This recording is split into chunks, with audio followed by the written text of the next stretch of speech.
Bonjour à toutes et à tous, je me présente, Roro Noah, et je suis heureux et fier de vous présenter la première de Oprah.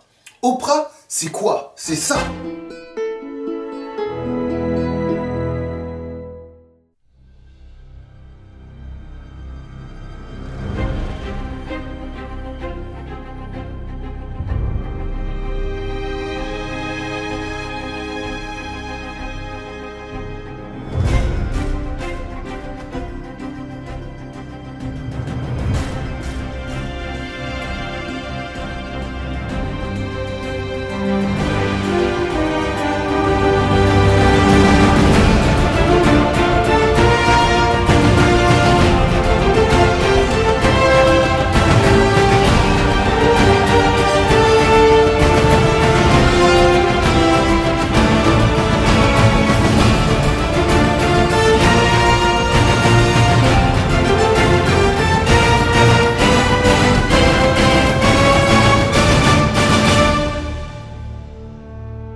Comme vous l'avez certainement deviné, on va parler de l'univers de One Piece, créé par Eiichiro Oda.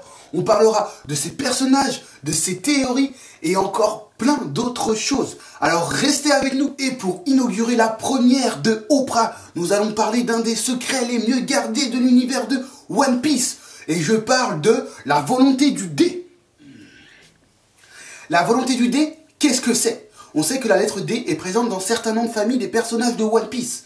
Et depuis l'arc Dressrosa, on en sait un peu plus sur cette signification du dé. Donc on va voir avec vous ce qu'est le dé. En effet, dans l'arc Dressrosa, on apprend par Rocinante, alias Corazon, qui n'est autre que le frère de Don Quichotte Don Flamingo, que les dés sont les ennemis naturels des Tenryubito. Les Tenryubito qui signifient descendants des dragons célestes. On apprend aussi à la fin de cet arc, par la bouche même de Don Quichotte Don Flamingo, que les dés sont une famille. Alors maintenant, qu'est-ce qu'on sait des dés? On sait qu'ils sont les ennemis naturels des Tenryubito, qu'ils sont une famille et qu'ils portent en eux une volonté. Parmi les dés présents dans l'univers de One Piece, on en connaît quelques-uns. Goldie Roger, le seigneur des pirates. Portugas dit Rouge, la femme de Goldie Roger. Portugas dit Ace, l'enfant de ces deux-là. On connaît aussi la famille Monkey D. Et dans la famille Monkey D, je voudrais le grand-père Garp, le père Dragon, et le fils Luffy qui n'est autre que le protagoniste de l'histoire. On a aussi Jaguar D. Saul, un géant qui n'est autre que l'ami d'enfance de Nico Robin, l'une des compagnons de Luffy. On a aussi Marshall D. Teach, alias Barbe Noire, qui n'est autre que l'antagoniste de Luffy. Et pour finir, on en a un qu'on a découvert juste avec l'arc Dressrosa, Trafalgar dit Waterloo. Et on va s'intéresser à ce que nous a dit Don Quichotte Don Flamingo, que les dés étaient une famille. Que le mot famille est plus à prendre dans le sens communautaire. En effet, on a pu voir que les dés avaient pas tous le même nom de famille, et en plus, il y avait des géants et des humains ensemble. On sait que la volonté du dé se passe de génération en génération. Donc, on peut dire que c'est quelque chose d'héréditaire. On sait que les traits physiques et les traits caractériels peuvent être héréditaires. En effet, on a pu voir Ace ressembler comme deux gouttes d'eau à Goldie Roger, son père. Il était tout comme lui, impulsif et il n'aimait pas qu'on parle mal de ses amis. Mais dans l'univers One Piece, on peut aussi penser que les capacités peuvent se passer de génération en génération. En effet, pendant l'arc Marineford, Luffy fait part de son haki, le haki des grands rois, le haki des conquérants, et Garp n'est pas du tout surpris que celui-ci le possède. En même temps, Ivankov précise aussi qu'il y a une question d'hérédité. On peut en déduire que Dragon, Luffy, le possèdent tous les deux. Donc on peut en déduire aussi que Garp le possède. Il se le passe de génération en génération. Mais d'un autre côté, on sait aussi que le haki des grands rois n'est pas une propriété propre aux dés. On sait que Barbe Blanche le possédait, Shanks le Roux et même Domingo Flamingo. Il existe bien d'autres capacités qu'on n'a pas encore vues au grand jour. Comme celle de Goldie Roger qui était capable d'entendre la voix des choses. Est-ce dû seulement à un fruit du démon ou alors à une capacité propre au dé?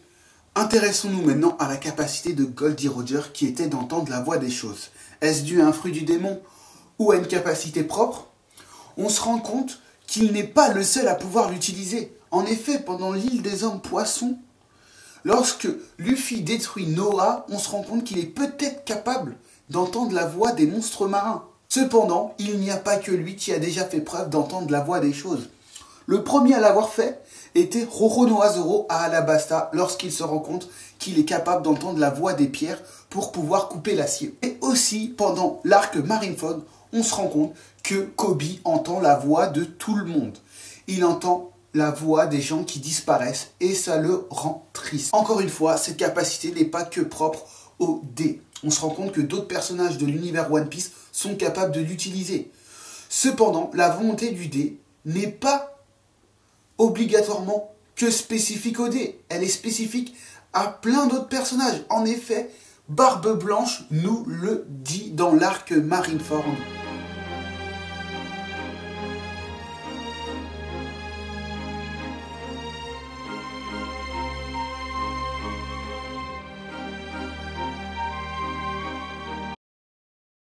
Alors ce qu'on peut conclure, c'est que la volonté du dé n'est pas quelque chose propre. Ce n'est pas une capacité unique au dé. Elle peut se transmettre à d'autres personnes qui n'ont pas le dé. C'est pour cette raison que je crois que le dé n'est seulement qu'une marque. On a marqué ces personnes. Et ces personnes ont été marquées par des gens qui ne pouvaient en aucun cas les différencier autrement. Pour moi, ce sont leurs ennemis qui les ont marqués d'un dé. On se rend compte dans l'arc Dressrosa que Trafalgar Law, de son véritable nom Trafalgar D. Waterloo, a longuement travaillé pour Domingo Flamingo. Cependant, lui-même qui est un descendant des Tenryubito, ne s'est même pas rendu compte que celui-ci était un dé. Donc on peut en conclure que les dés ne peuvent être différenciés des autres personnes seulement si on connaît leur véritable identité. On sait que Oda adore l'histoire. Il s'imprègne de l'histoire pour écrire son manga. Et il y a un peuple dans l'histoire qui a toujours été catalogué, non pas par ses traits physiques, mais parce qu'il appartenait à une communauté. Et ce peuple n'est autre que les Juifs. Et pendant la Seconde Guerre mondiale, pendant la Shoah plus précisément, pour reconnaître ces Juifs, on les marquait. Et on les marquait de quoi? D'une étoile. L'étoile de David. L'étoile de David. D pour David ou D pour quelque chose d'autre. Et pour moi, j'ai aussi une autre théorie. C'est un clin d'œil à l'arc d'Ohara. On sait que Nico Robin, par le fait qu'elle sache lire les poneglyphes, a été traité de démon, le démon d'Ohara. Cependant, est-ce un simple clin d'œil pour le dé ou une véritable identité? Dans le manga, on se rend compte que par la suite, il existe 3 armes antiques. Uranus, Pluton et Poséidon. Pourquoi je vous parle des armes antiques? À cause de leur langage. Ils viennent du latin et du grec. Et démon en latin et grec ne signifie pas la même chose pour nous aujourd'hui. Daimon en grec signifie pouvoir divin. Socrate, dans ses écrits, le décrit comme une voix. Encore une fois, on fait appel à la voix, pouvoir entendre la voix des choses. Est-ce véritablement ça, la volonté du dé?